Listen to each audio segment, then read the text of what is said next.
இந்த மாதிரி திருவண்ணாமலையில் ஒரு நிகழ்வில் 4வது நிகழ்வு நடந்திருக்கிறது. இதனால் அந்த பகுதியில் ஒரு பெரும் பரபரப்பு ஏற்பட்டிருக்குது. நம்முடைய புவியியல் துறையினுடைய பேராசிரியர் துறை தலைவர் திரு கணபதி அவர்கள் இணைந்திருக்கிறார். சார் வணக்கம். இது போல ஒரு நிலச்சரிவுகளை நம்ம வயநாட்டில் பார்த்தோம், ஊட்டி போன்ற இடங்களில் அடிக்கடி பார்த்துருக்கோம். இப்போது திருவண்ணாமலையில் இது புதுசாக இருக்கே, எதனால் இது ஏற்பட்டிருக்குன்னு நினைக்கிறீங்க? நிலச்சரிவுன்றது பொறுத்த மட்டும் நமக்கு மலைப்பாங்கான இடங்கள்ல கண்டிப்பா நடக்கக்கூடிய ஒரு நிகழ்வு தான். திருவண்ணாமலையை பொறுத்த வரைக்கும் இது வரைக்கும் வந்ததில்லை.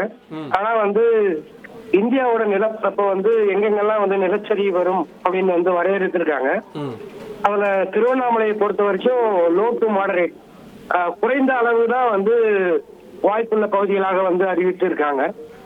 இந்த பர்டிகுலரா இந்த நிலச்சரிவு ஏன் வந்திருக்கும் அப்படின்னா இதற்கான காரணத்தை நம்ம டீட்டெயிலா இன்னும் ஆராயணும்.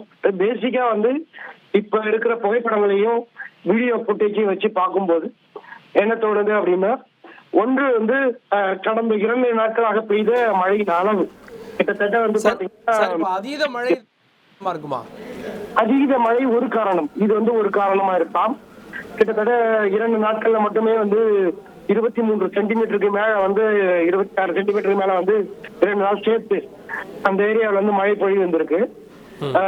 இது ஒரு காரணமா இருக்கலாம். அதே மாதிரி பாத்தீங்கன்னா இந்த திருவண்ணாமலையை பொறுத்த வரைக்கும் நில அதிர்வுகள் அடிக்கடி வரக்கூடிய ஒரு பகுதி. ஆக்சுவலா பாத்தீங்கன்னா கடந்த 1822 இருந்து நம்ம பார்த்தோம்னா நிறைய நில அதிர்வுகள் திருவண்ணாமலையில ஏற்கனவே வந்திருக்கு. கடந்த 2021 கூட பாத்தீங்கன்னா 3 மேக்னிடியூட் அளவுக்கு ஒரு நில அதிர்வு வந்திருக்கு. அதற்கு முன்னாடி 2013 வந்திருக்கு. இது மாதிரி சில சிறு நில அதிர்வுகள் அடிக்கடி வர்றதுனால இது போன்ற மலைப்பாங்கான உள்ள பகுதிகளில் பாறைகள் மேல உள்ள மண்ணோட தன்மை என்ன ஆகும்னா ஷேக் ஆகுறதுனால அதனோட பிடிப்பு தன்மை குறைய ஆரம்பிச்சிடும். முன்பு ஏற்பட்ட நில அதிர்வு கூட இப்போது ஏற்பட்ட மழையால அந்த பாறைகள் உருள காரணமா இருக்கலாம். ஆமாங்க. சோ இதனோட மண்ணோட பிடிப்பு தன்மை தாங்கும் தன்மை ஏற்கனவே நில அதிர்வுகள் ஒரு காரணமா இருக்கலாம். இப்ப அதீத மழை ஒரு 2 நாள்ல பாத்தீங்கன்னா 26 சென்டிமீட்டர் மழை அந்த ஏரியால பெஞ்சிருக்கு. சோ இது ஏற்கனவே மண்ணோட தன்மை ஷேக் பண்ணி இருக்கு. அதனோட இந்த மழை வரும்போது நிலச்சரி வாய்ப்புகள் மிகவும் அதிகம்.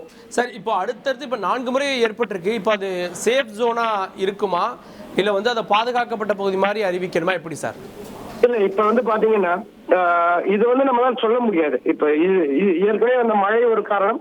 இன்னும் மழை வந்துகிட்டு இருந்ததுன்னா அந்த ஏரியா கண்டிப்பாக நிலச்சரி வரக்கூடிய வாய்ப்புகள் இருக்கத்தான் செய்யும். ஆக்சுவலா நம்ம சேஃப் ஜோனா கண்டிப்பா நிலச்சரி வர்றதுனால மக்களை அந்த பகுதிக்கு போக விடாம நம்ம தடுக்க வேண்டியது நம்மளோட முதல் கடமை.